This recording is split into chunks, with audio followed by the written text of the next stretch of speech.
Some shows end with trauma. Ginny and Georgia Season 3 starts with it and never lets up.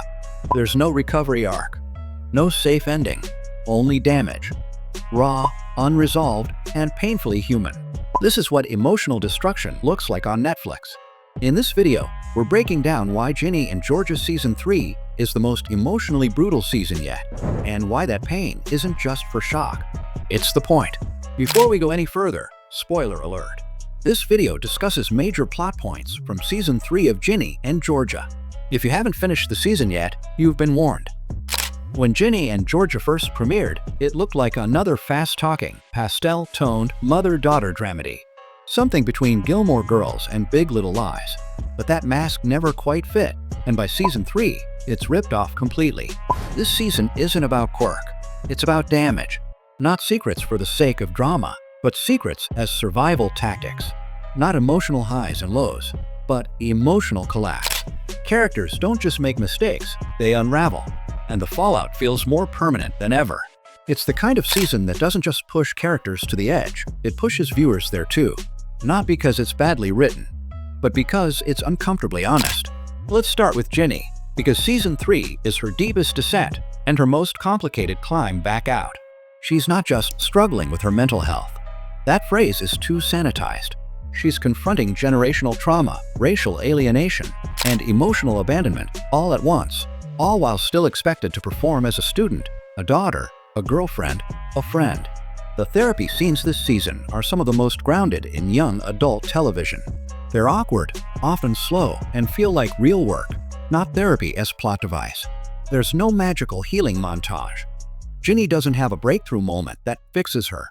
Instead, the show respects what healing actually looks like, non-linear, painful, full of setbacks. It lets her be quiet. Confused, even angry.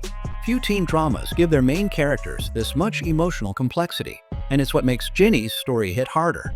Her relationship with Georgia, always complicated, now feels unfixable, because it's no longer just about lies. It's about betrayal. Season 3 forces Ginny to finally ask, is loving someone who keeps hurting you loyalty, or is it survival? And maybe more importantly, who do I become if I finally stop protecting her? That's the brutality of this season. Not the violence, but the emotional cost of finally seeing your parents as people. Flawed, wounded, and capable of real harm. Georgia, for her part, is spiraling in a different direction. Season 3 shows us a woman unraveling under pressure. Not because she's weak, but because her strategies are no longer working. Georgia's entire identity is built on control. She manipulates, charms, and pivots faster than anyone else on screen. But this time, her past isn't just haunting her, it's dragging her down, piece by piece. Her new marriage is strained. Her secrets are stacking up.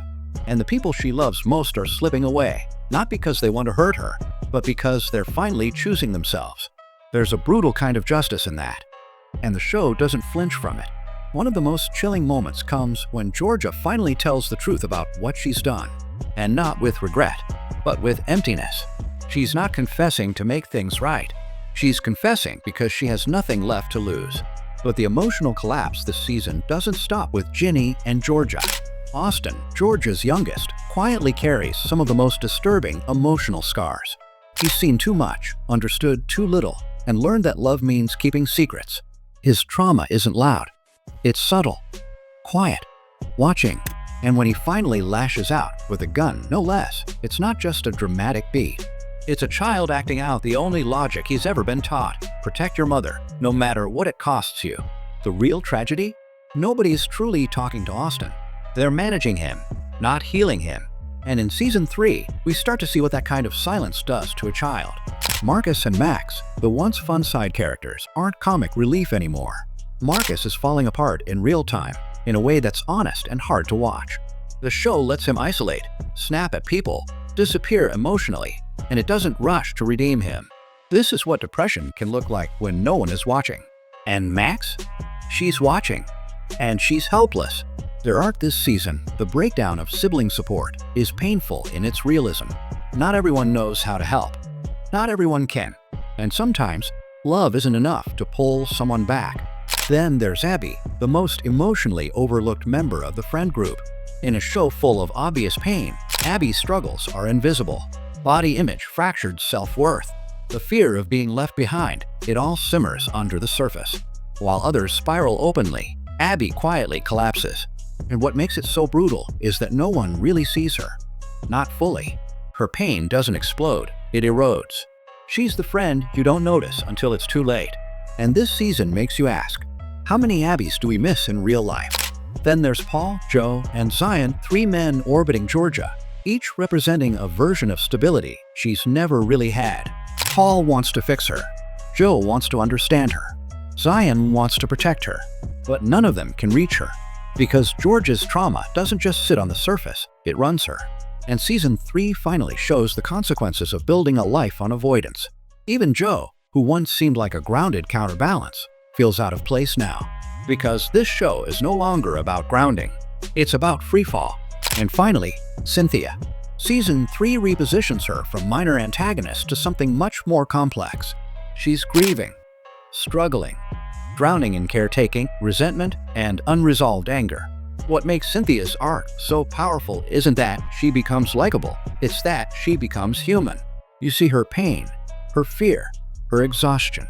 And in her tension with Georgia, you see something deeply relatable. 2 women who have been forced to survive in completely different ways, and who both hate how much they recognize themselves in the other. This is what Ginny and Georgia Season 3 does best.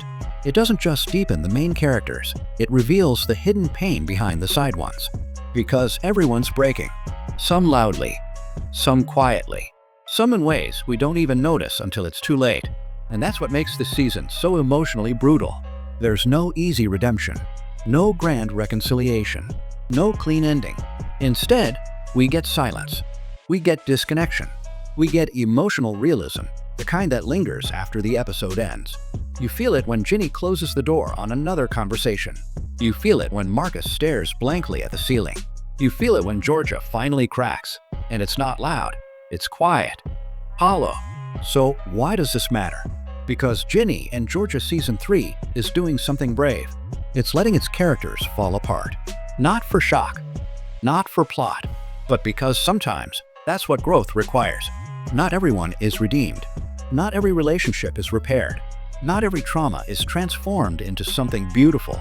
And maybe that's the most honest thing this show has ever done. So yes, Ginny and Georgia Season 3 is emotionally brutal, but it's also necessary and unforgettable. Thanks for watching ScreenLoop, where we help you watch smarter and binge better. If this season hit you hard, you're not alone. Tell us in the comments, what scene left you emotionally wrecked this season? Subscribe for more deep dives like this, and we'll see you in the next episode.